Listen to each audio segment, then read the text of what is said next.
Just give me a second here.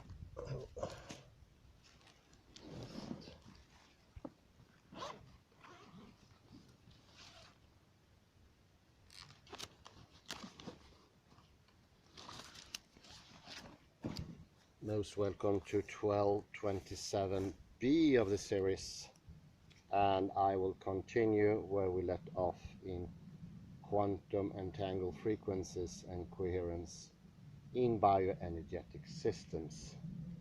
This is the last leg, and I will put this in as 1227 of the Heidegger.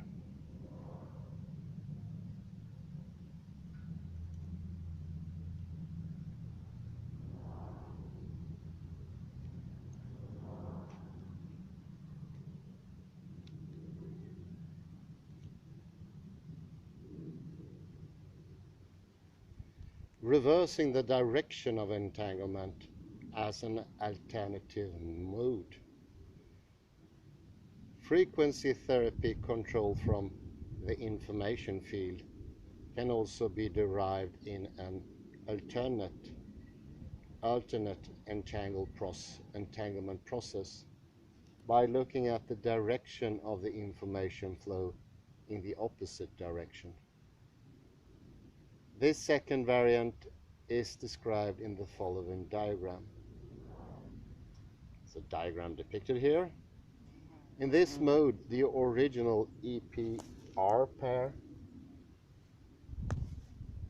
corresponding to photons A and B consists of the physical noise generator A and the global information field B.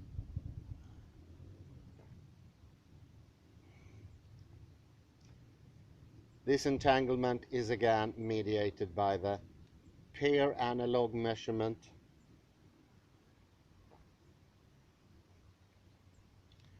the second pair-like generalized entanglement between the bioenergetic field C and the physical noise generator A corresponds to the Bell measurement, whereby the pathology of the bioenergetic field is transferred to the overarching Bell state, corresponding to the pathological network under consideration.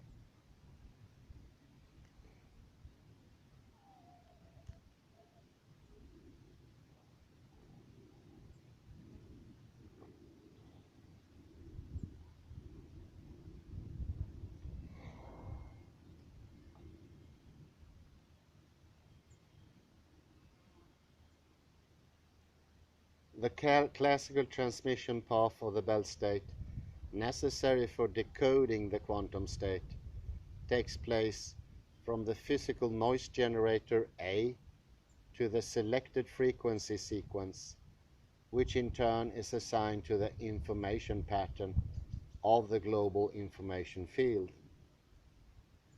B. In this way, the quantum state of the pathological network can now be transferred from the bioenergetical field C to the global information field B.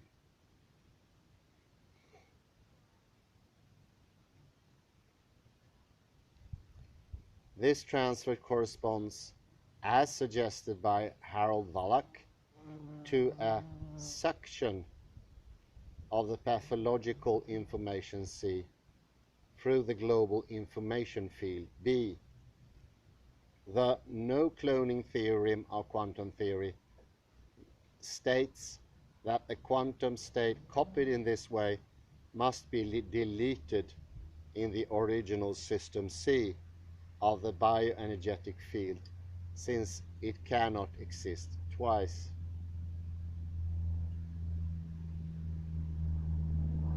Since both processes are possible at the very same time, the resulting process is a superposition of both processes, so that, depending on the point of view, one of the two directions come to the fore.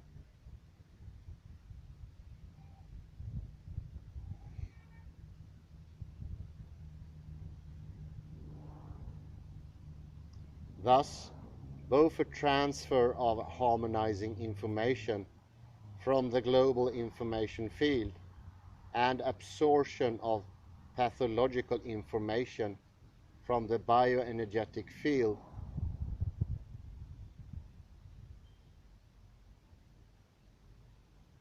can take place. Self-treatment to improve the sense of coherence and general well-being using information field controlled frequency therapy.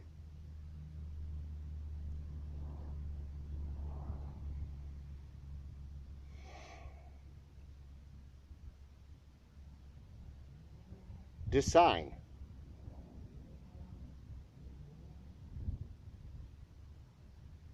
The study was designed as a stratified open design trial of 2 weeks treatment duration with a measurement point at the beginning and at the end of the study.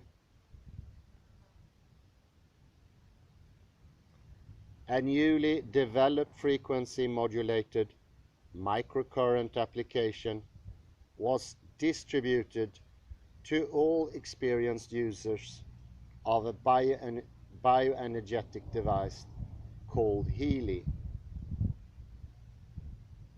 which works according to the described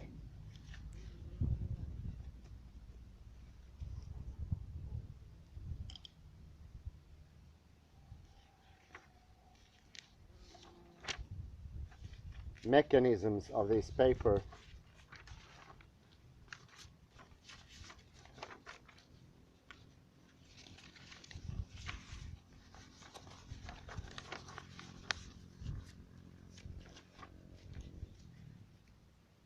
Results: 3,545 participants completed both questionnaires.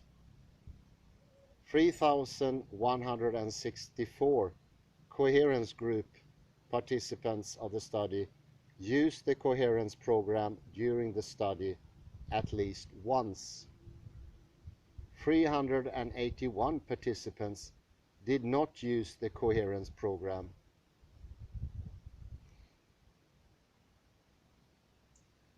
Baseline data is presented in table 1. There's a lot of complications here. I will spare you all the difficult and tedious details. But the outcome of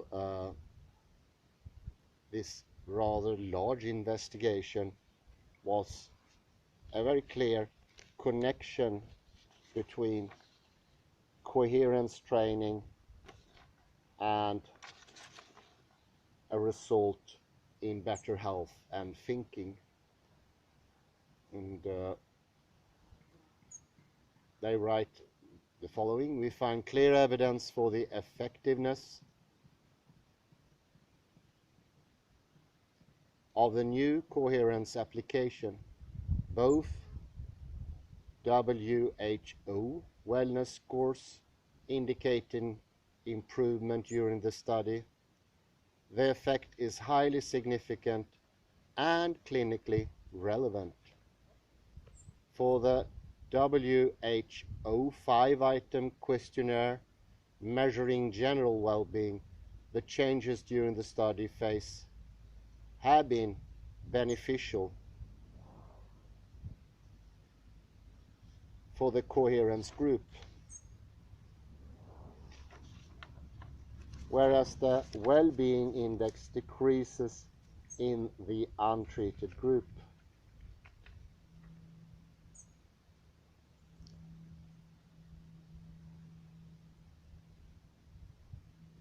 Regarding the MyYMOP scales, which measure individually chosen goals of improvement, the group differences are only gradually and not significant. For this item, it seems that awareness per se is the main trigger for a short-term decrease in concern burden. We conclude that frequency modulated microcurrent applications using Healy are effective in improving general well-being in medically healthy volunteers. Because the mode of action of frequency modulated microcurrents applications is not fully understood, and all data of this trial were analyzed in an exploratory sense, this should be investigated by additional, more controlled trials.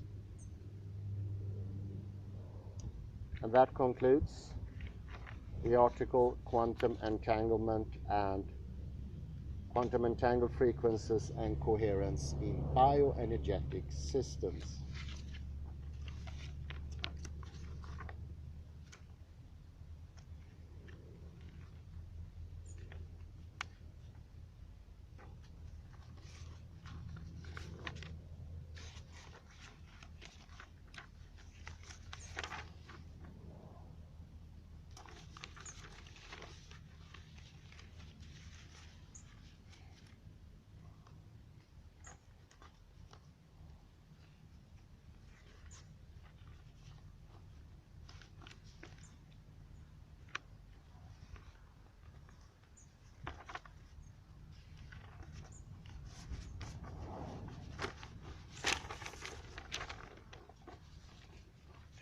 Papers everywhere, paper.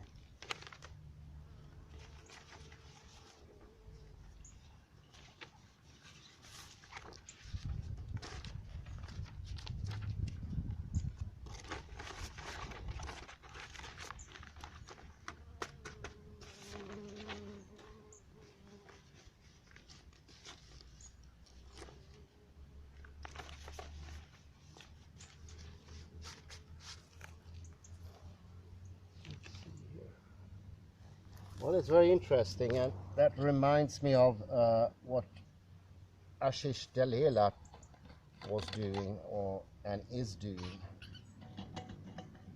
showing a quantum variety of Samkhya. And therefore I will read an article of Ashish Dallela and see what you think about it. It is rather enticing, I would say.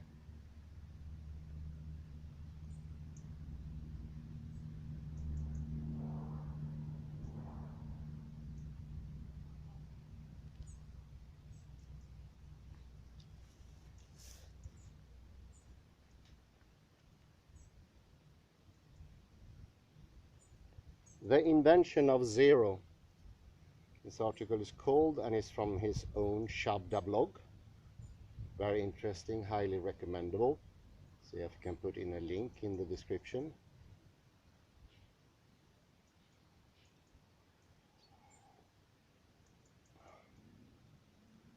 It is often said that Indians invented the zero, which allow the invention of negative numbers, complex numbers, and then modern mathematics and physics.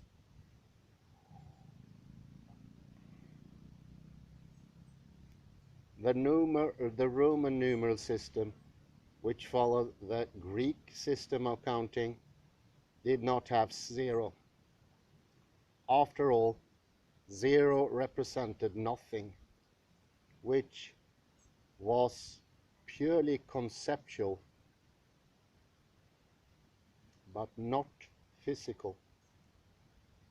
When zero is defined as nothing, then negative numbers become less than nothing.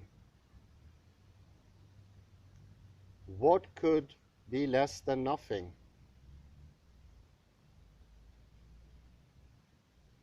You cannot call it a nothing, as it is more than a negative numbers.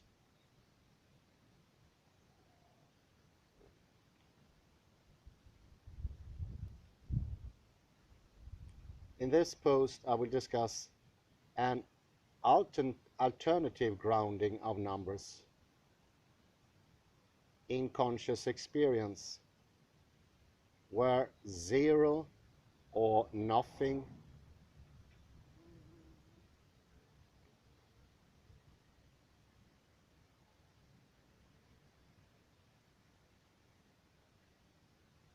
is the state of deep sleep or the unconscious, from which conscious experience springs.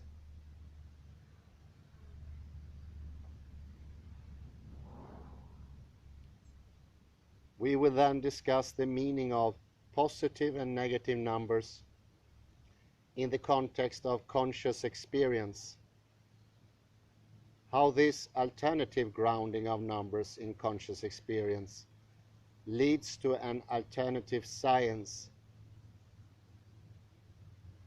will take us a longish journey through many different concepts in Vedic philosophy.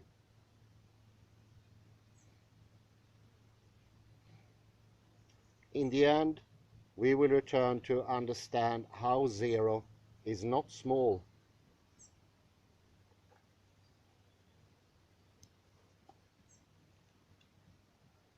let alone nothing. It is so enormous that everything springs out of zero. Finally, we will discuss the relationship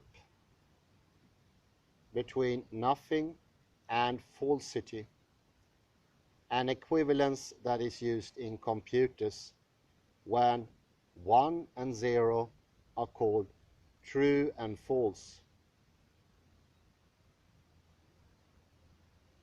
although the reason for it are not well understood at present.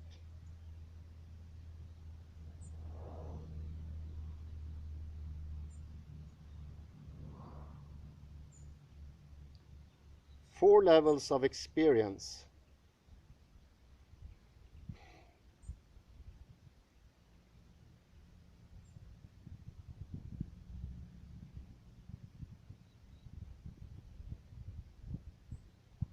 If you look into the world, then you experience its presence. We generally call this the waking experience or empirically verifiable experience. How we distinguish a dream from waking is a topic that I won't get into right now.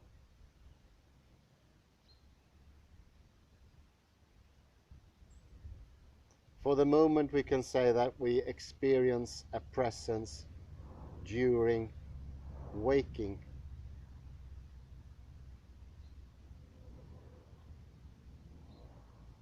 But you can also feel the absence of something, making it conspicuous by its absence. Such a thing has two components.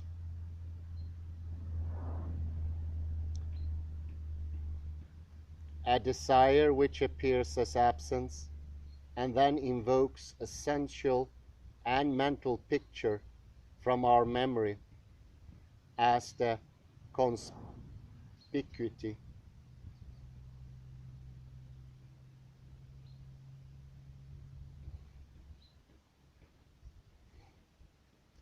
For example, if you remove a sofa from a place that you have gotten accustomed to seeing every day, then when you pass by that place, you feel something is missing. You feel an absence, which then invokes a mental picture of the sofa.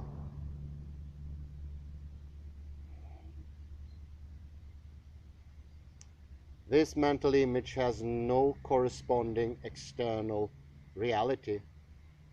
It is like a dream during the waking experience. It appears after the experience of an absence, which is triggered by a habit of seeing something in a particular place.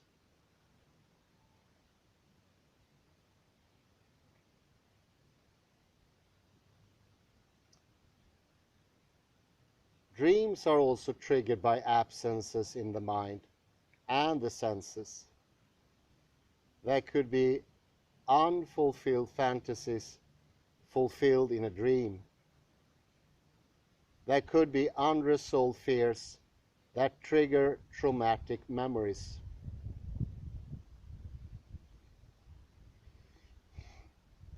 There could be unsolved problems that you see the solution to in a dream.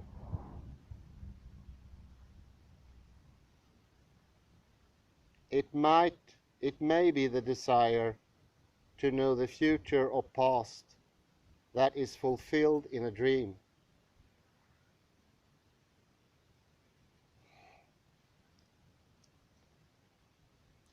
The essential cause of the dream is absence.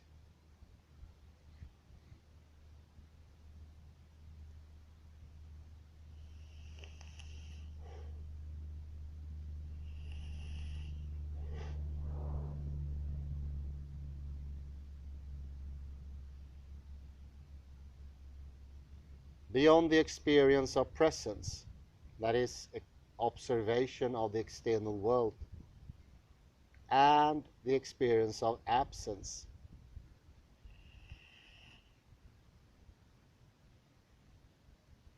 some unfulfilled desire,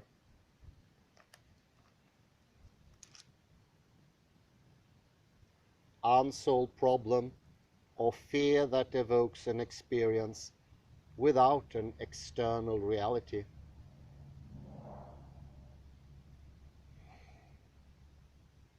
Is the absence of experience, the literal nothing, which is felt neither as a presence nor as an absence. It is that state in which you see nothing and feel nothing.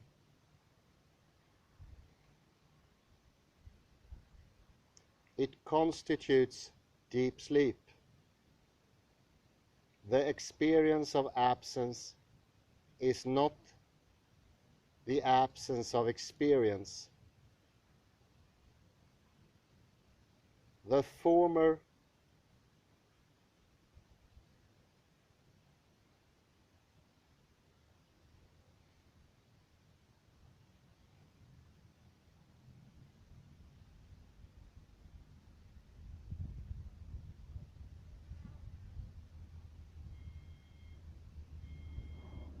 is triggered by emotion, and the latter is deep sleep.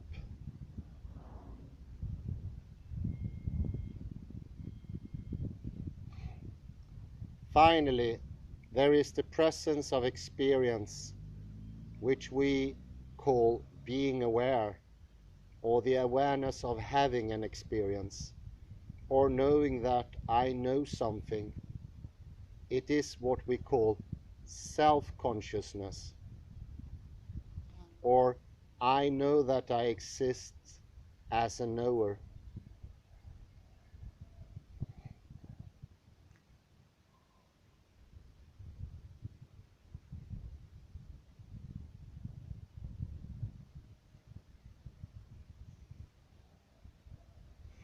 The presence of experience, that is self-awareness, which is para in Samkhya and turiya in yoga.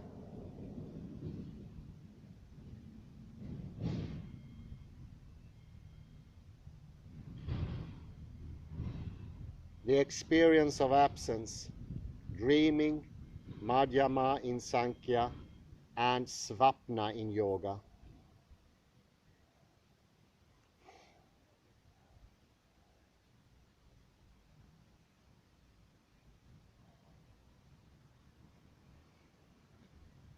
The experience of presence, waking, Vaihari in Samkhya, and Jagrata in yoga.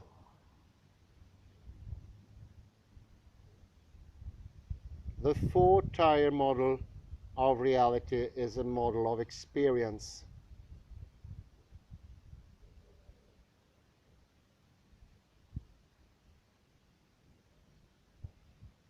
Constructed from three categories of awareness, presence, and absence.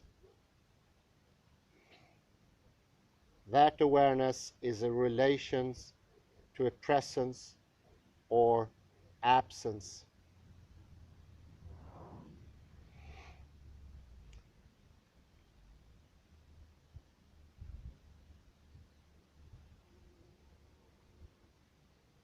The absence is an emotional reality, and the presence is a cognitive reality.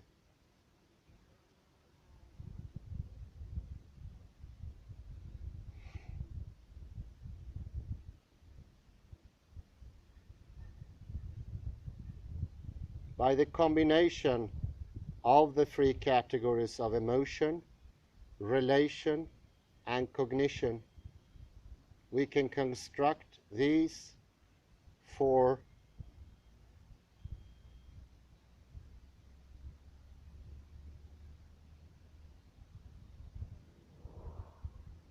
tiers of existence. The causal role of absence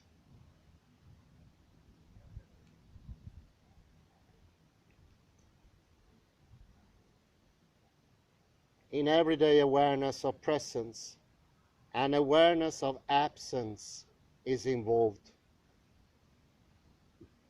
For instance, if you have two things in front of you, the reason you focus on one of them and not the other is that you miss one thing more than the other.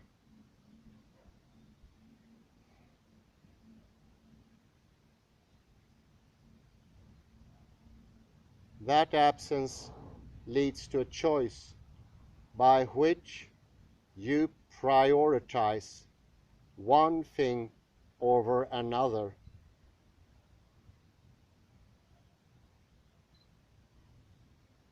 But after a while, you miss the thing that you had previously neglected.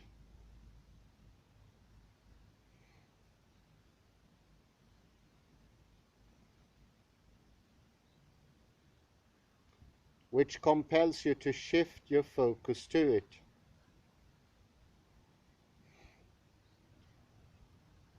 Thus, all experience is constructed by combining presence, absence, and awareness.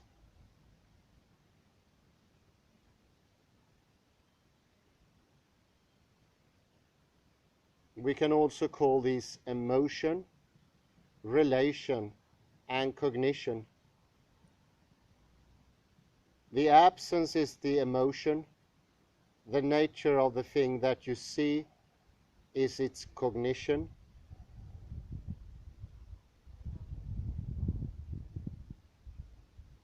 And awareness of that cognition is a relation to it.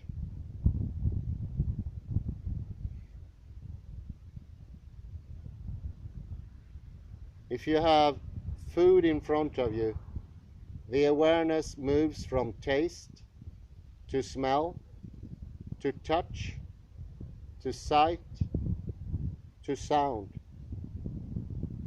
in some non-deterministic order. If you are seeing the food, there is an absence of smell and taste.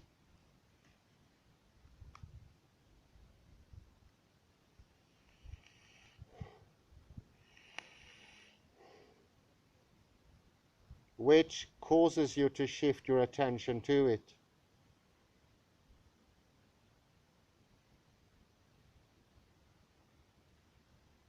But while tasting and smelling, you're not seeing the food, which causes you to shift your attention again to sight.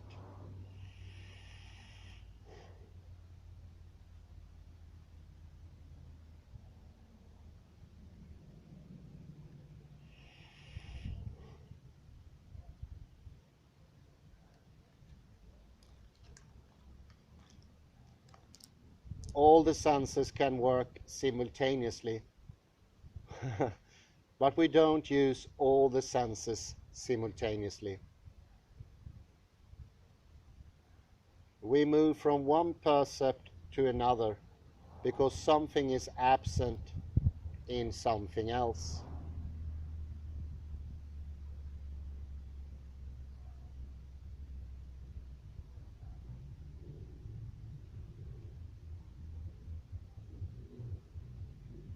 The absence of other things in one thing is therefore the cause of change.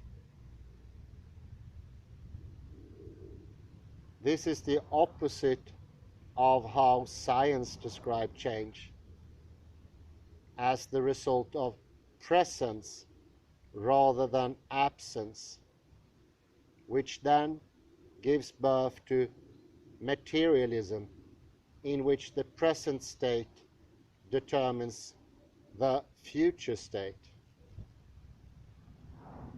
Because you don't choose, determine a goal, and change your focus as a result of choice.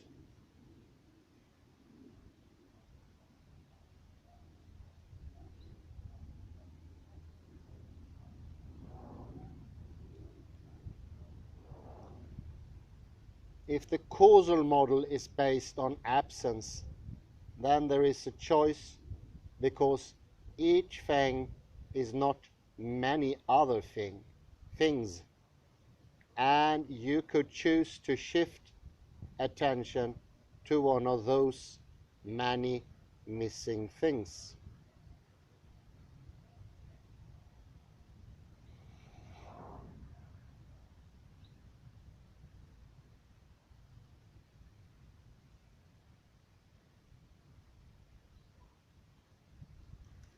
A deep-seated idea in all of the modern thinking is that what doesn't exist cannot cause a change.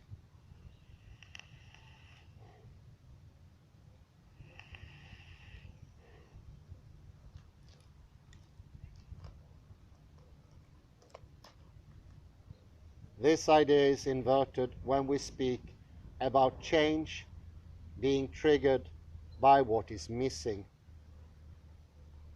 It doesn't mean that there is no presence. It means that the presence is incomplete.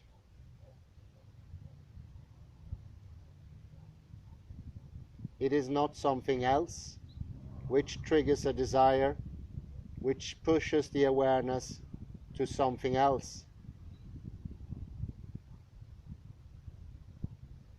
If nothing was missing, then the attention would never move, because what we are experiencing is complete. It satisfies us and doesn't require us to move our attention away from it.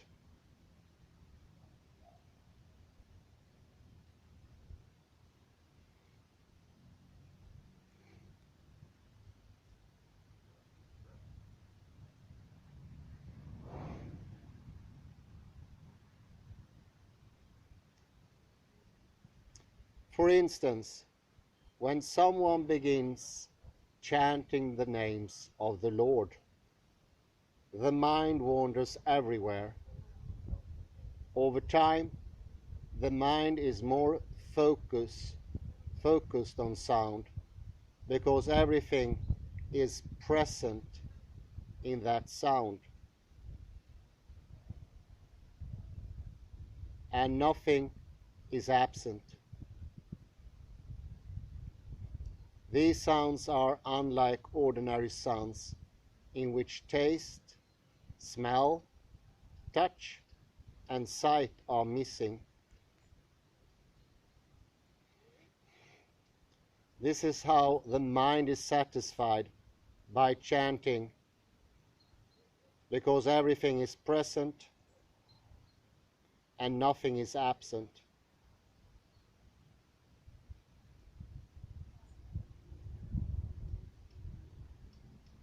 Finally, in the perfectional stage of chanting, the mind never wanders, because that name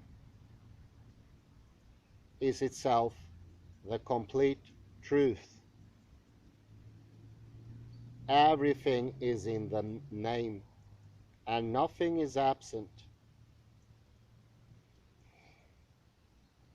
The mind wanders due to boredom, and it stops wandering when happiness, enchanting is experienced, and boredom is completely destroyed.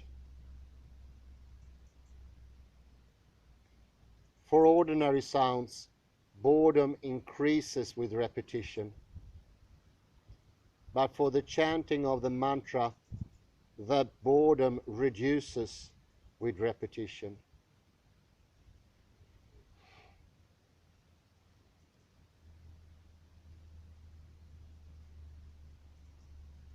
The process of scientific discovery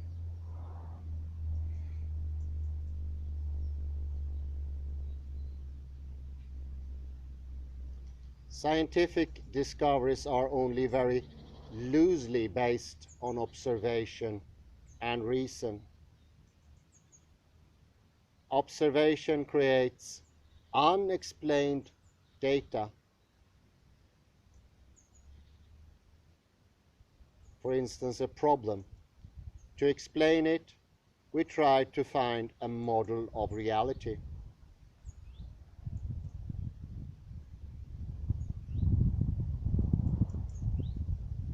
This desire for the model is the absence in the mind, which then triggers something from the latent impressions, and a picture of reality emerges.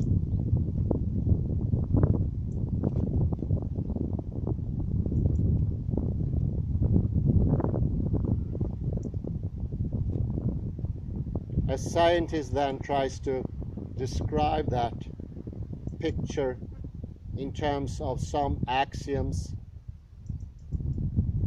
and logic.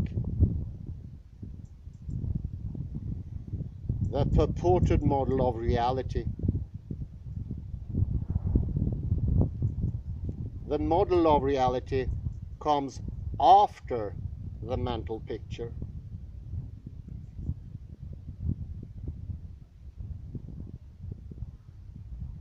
The mental picture comes after the desire to explain the data.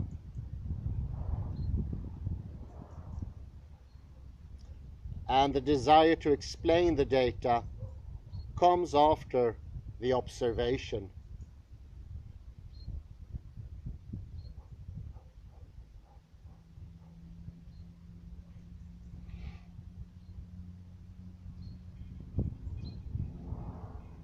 The crucial link between empirical observation and the rational model of reality involves two other things.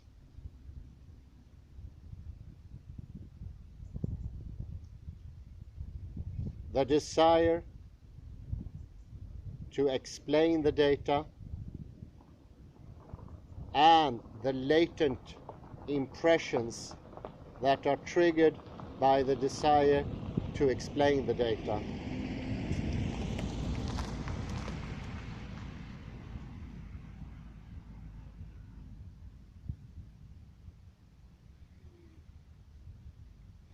In 2019, there was a roundtable conference of Nobel laureates in which they were asked, "How do you discover new things?"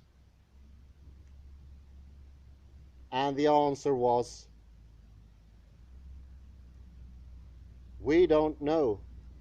Ideas just pop up in our minds, out of the blue, fully formed. Then that picture of reality is converted into a mathematical model."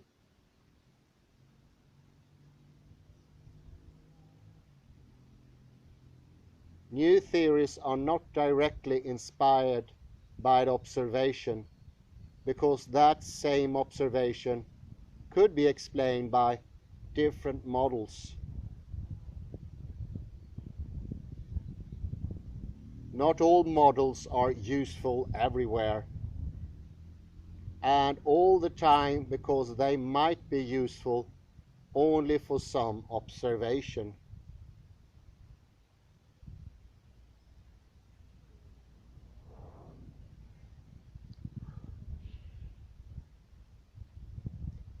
The progress of science involves a very crucial mental component in which a desire combines with a repository of latent impressions to generate a model of reality.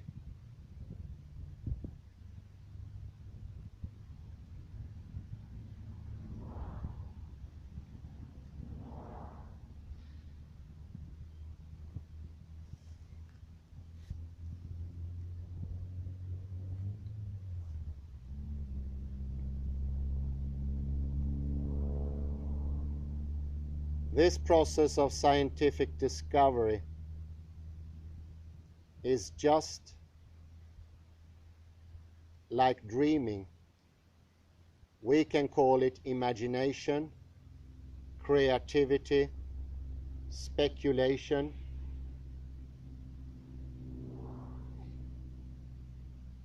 and inspiration. If a scientist doesn't have latent impressions, then he cannot get the model to explain the data.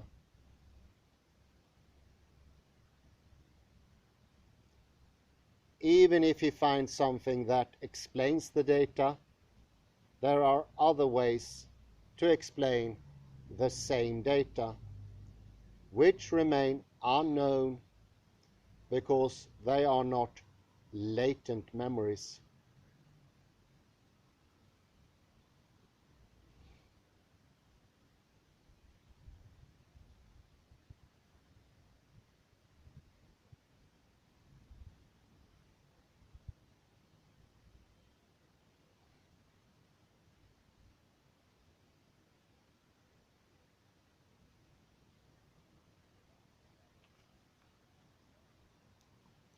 The present state of science. Till the first half of the 20th century, highly creative people came to science. They had diverse, latent impressions, and their desire to explain the observations triggered novel models of reality.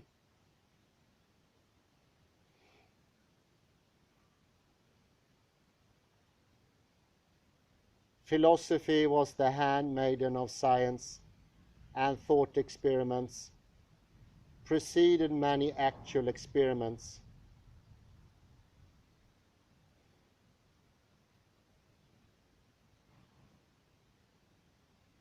Scientists worried about the nature of reality, and mathematics was an afterthought.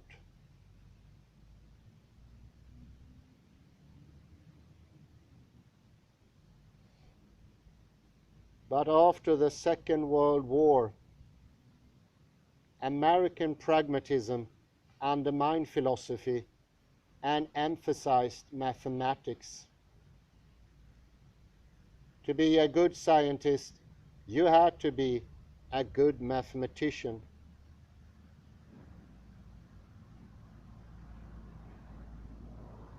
Creative people could not succeed in science if they were not mathematicians. They moved out of science into creative pursuits like law, art, and music, or they dropped the idea of being a theoretician and became experimentalists.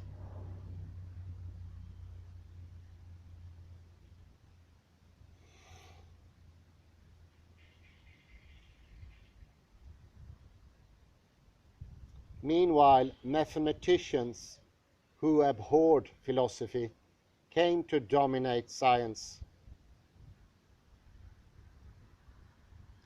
The result was the abject poverty of imagination.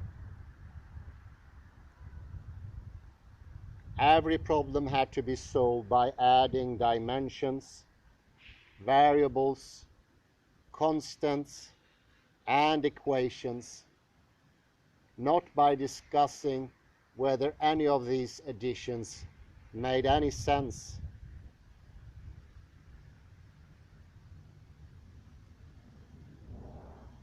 The standard model of particle physics, for instance, was constructed by adding arbitrary constants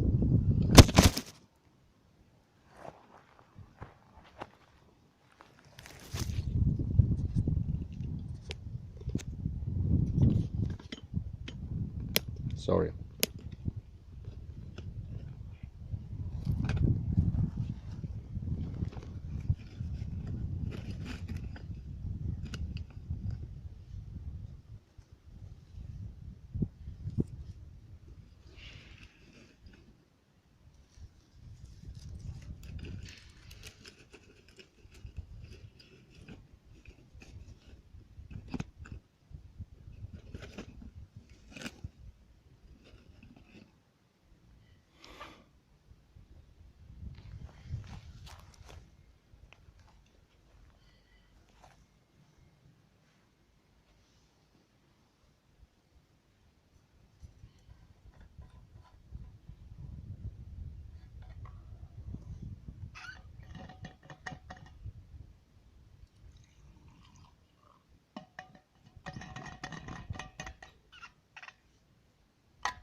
As long as the mathematics worked, questions like, why is it like this and not otherwise, were totally irrelevant.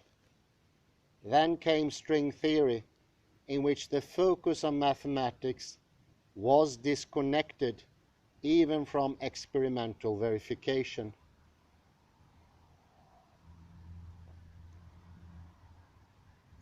Let alone philosophy. What could be discussed in ordinary language and found in ordinary experience was not a source of inspiration unless it was backed by a mathematical equation.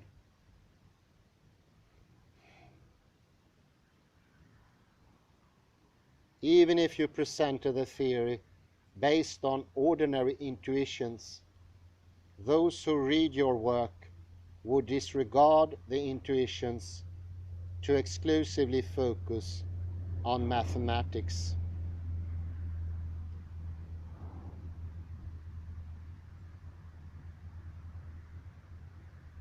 Those who wanted to discuss fundamental issues in science were pushed out of science into the philosophy department.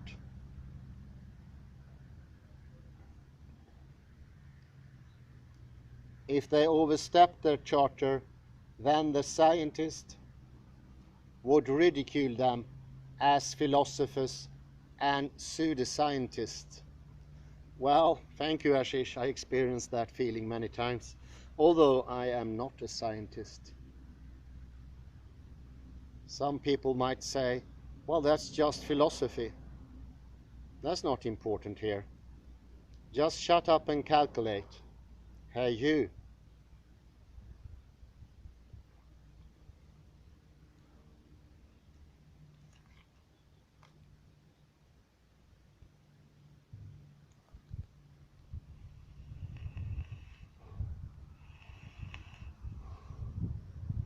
By this progressive dereliction of the creative process, science has lost creative people.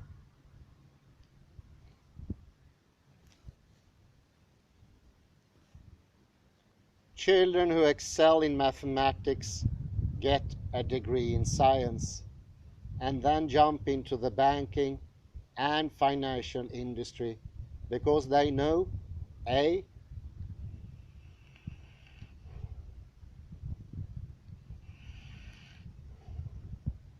it pays more, B, they are still doing mathematics, and C, the process is still adding arbitrary dimensions, constants, variables, and equations to model financial markets. There is no difference between physics and the financial and banking industry because in both cases you don't think about reality.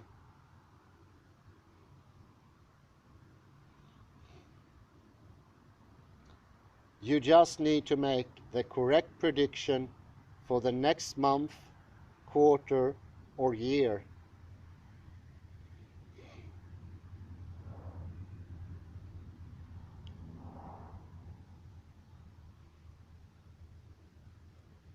If the present trajectory continues, then experimentalists will be replaced by robots collecting data, and theoreticians will be replaced by AI logarithms.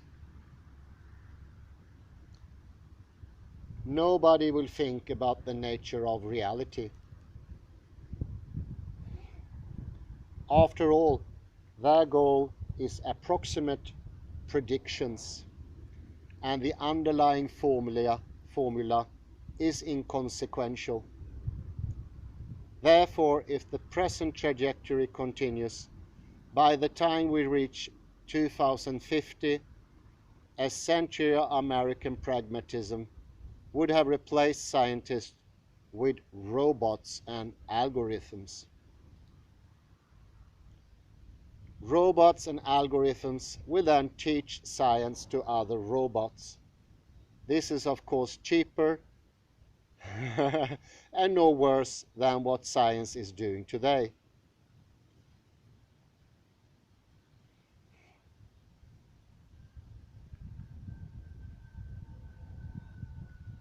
The meaning of science.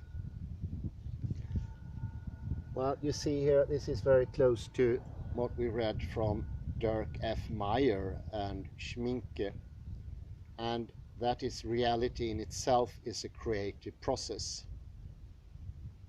So we can add a third feature of Western heritage. One is the establishment of existing things. Started here in Greece, often called estein.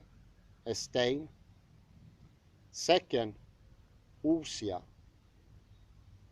which became ontology. It's to make a frame, having a certain framework of reference,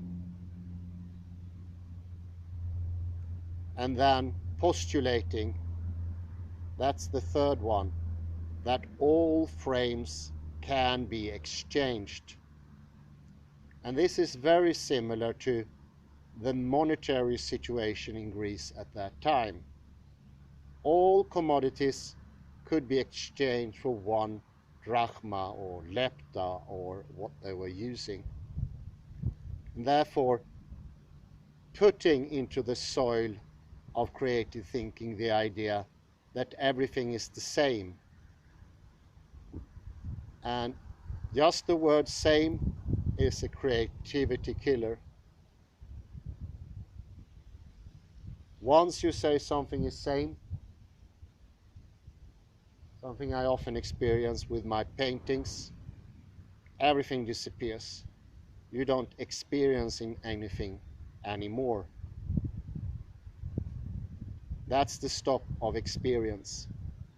That's the same. Or it's the same but a little different. And I would say estein, ousia, and the exchange thinking, which is very common to what Ashish Dalela pointed out about the stock market. They are very similar. Ideas started in the soil of the Ionian Micro-Asian area and then developed into the possibility of making a new technology, Newtonian physics, and then came into our lives as a sort of fixatedness. And then all of a sudden, slowly Estain and Usia and exchange rates became more and more predominant. They entered in our bodies.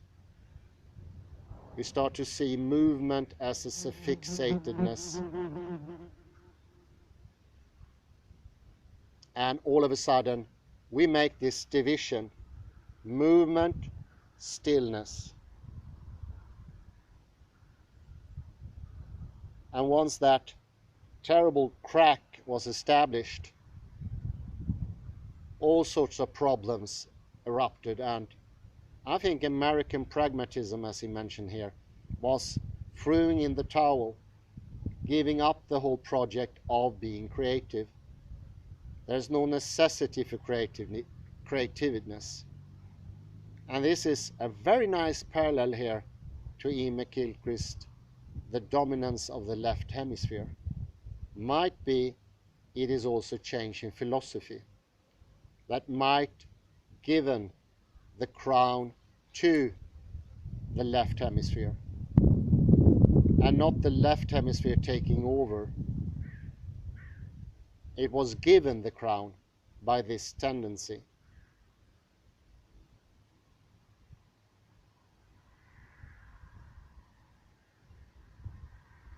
Both Schmieke, Dirk F. Meyer and Ashish Dalela points to the utter creativeness of reality, and that there is something stable in reality which is zero or the quantum field.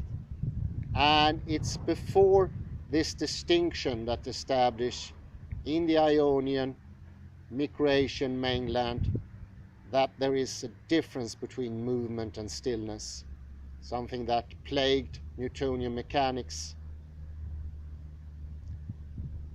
They are aspects, and it's not a necessity to make that exact division. There is something before which is, so to speak, more stable than both stillness and movement. And we sort of lacked the ability to change frames of reference. We become fixated in the idea that everything was either same or not same, and everything was exchangeable into drachma, lepta, or silver talent. Well, it was a pleasure. I say thank you very much and have a very nice afternoon. Bye bye for now.